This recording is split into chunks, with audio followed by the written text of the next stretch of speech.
ही करवा माता सभी सुहागन का सुहाग अमर बना रहे। इसी के साथ फ्रेंड्स, आज मैं आप सभी को करवा चौथ की पूजा में सुने जाने वाली पौराणिक कथा सुनाने जा रही हूँ। कथा सुनने से पहले हम अपने हाथों में कुछ अनाज के दाने और फूल लेकर कथा सुनेंगे। एक समय की बात है, एक साहूकार के 7 बेटे और एक बेटी थी। कार्तिक मास के कृष्ण पक्ष के चतुर्थी तिथि को साहूकारनी ने अपने बहुओं और बेटी के साथ करवा चौथ का व्रत रखा। जब साहूकार के बेटे भोजन करने बैठे तो अपनी बहन से भोजन करने को कहा। तो बहन बोली, भाई चांद अभी नहीं निकला है, चांद को अर्घ देकर ही मैं अपना व्रत खोलूँगी। साहूकार के बेटे अपने बहन से बहुत प्रेम करते थे और उन्हें अपनी बहन को भूख से व्याकुल देखा नहीं गया।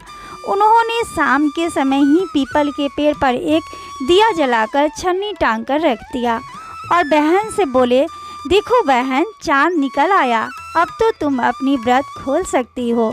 साहूकार की बेटी दौड़ी दौड़ी अपने भाभीियों के पास गई और बोली, देखो भाभी, चांद निकल आया, चलो अपना व्रत खोलते हैं। यह सुन भाभी बोली, भाई साहब, ये तो आपका चांद निकला है, हमारा चांद निकलने में तो अभी समय है।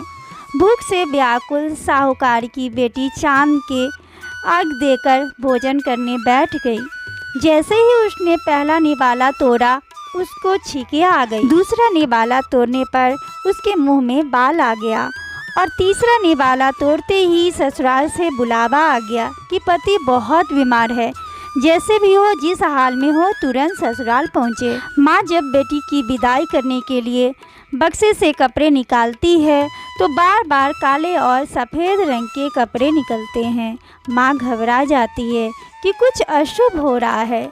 माँ बेटी से विदा करते समय बोली, बेटी, रास्ते में जो भी मिले, छोटे बड़े सबके पैर छूते जाना और जो भी कोई तुम्हें सदा सुहाग रहने का आशीर्वाद दे, वहीं अपना आंचल का पल्लू गांठ बांध लेना।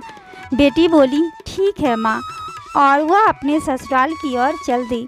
रास्ते में उसे जो भी मिला उसके पैर छूते गई। सबने उसे आशीर्वाद के रूप में सुखी रहो, खुश रहो, पीहर का सुख देखो, यह आशीर्वाद दिया। देखते ही देखते वो अपने ससुराल पहुंच गई। ससुराल के आंगन में छोटी ननद खेल रही थी। उसने उसके पैर छुए तो उसने आशीर्वाद दिया, सदा सौभाग्यवती रहो, पुत्रवती हो। यह सुनते हुए उसने अपने पल्ले में गांठ बांध लिया और अंदर गई। अंदर देखती है उसका पति का शव रखा हुआ है और ले जाने की तैयारी हो रही है और वो बहुत रोई। और जैसे ही उसके पति को ले जाने लगे, वह रोने लगी और कहने लगी कि मैं इन्हें कहीं नहीं जाने दूंगी। जब कोई नहीं माना तो वो बोली, मैं भी इनके साथ चलूँगी।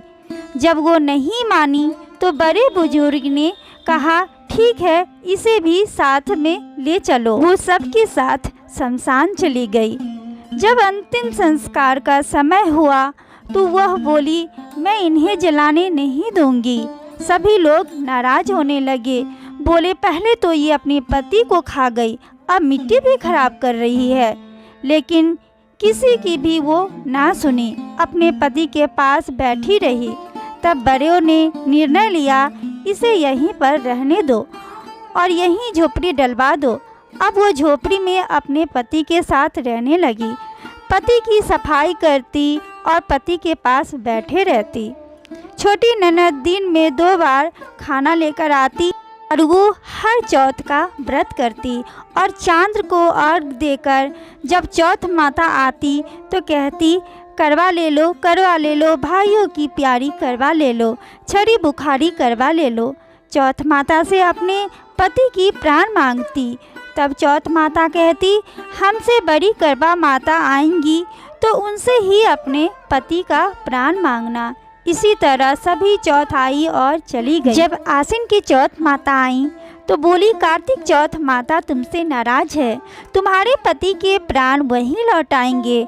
जब वह आएंगी तो उनके पैर पकड़ लेना और मत छोड़ना। 16 श्रृंगार का सामान तैयार कर लेना। जब कार्तिक का मास आया, बड़ी करवा चौथ आई तो उसने अपनी छोटी ननद से 16 श्रृंगार का सामान मंगवाया और करवे भी मंगवाए। जब सास को यह बात पता चला तो वो बोली, पति के वियोग में वो पागल हो गई है, जो मांगती है दे आओ। साहूकार की बेटी ने करवा चौथ का व्रत रखा, जोत जलाएं। जैसे ही करवा चौथ माता प्रकट हुई तो वो बोली, करवा ले लो भाइयों की प्यारी करवा ले लो, घने बुखारी करवा ले लो, दिन में चांद उगाने वाली करवा ले लो। उसने चौथ माता के पैर पकड़ लिए और बोली, माता मेरा सुहाग वापस करो। माता बोली, तू तो बहुत भूखी है, 7 भाइयों की प्यारी बहन है, सुहाग का तेरे लिए क्या काम। वह बोली, माता मैं आपके पैर तब तक नहीं छोड़ूंगी जब तक आप मेरे सुहाग वापस नहीं करती। चौथ माता ने एक एक करके उससे सुहाग का सामान मांगा तो उसने 16 श्रृंगार का सामान माता को दे दिया। चौथ माता ने अपनी आँखों से काजल निकाला, अपने नाखूनों से मेहंदी निकाली और मांग से सिंदूर निकालकर करवे में घोलकर छोटी उंगली से उसके पति को छींटे दिया। छींटा देते ही पति जीवित हो उठा और चौथ माता जाते जाते उसके झोपड़ी पर लात मार गई और उसका झोपड़ी महल बन गई और उसका पति भी जीवित हो उठा। जब छोटी ननद भाभी के लिए खाना लेकर आई तो देखा भाभी की झोपड़ी की जगह एक महल खड़ा है। ननद को देखते ही भाभी दौड़ी दौड़ी उसके पास आई और बोली, बाईसा देखो आपका भाई वापस आ गया, जाओ सासू जी से कह दो कि गाने बाजे के साथ हमें लेने आए। छोटी ननद दौड़ी दौड़ी माँ के पास गई और बोली, माँ देखो भाई जिंदा हो गया है।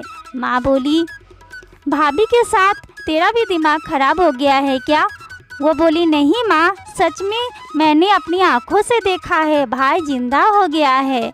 तो गाने बाजे के साथ सास ने अपने बेटे को लेने पहुंची और बेटे को जीवित देखकर बहू के पैर छूने लगी।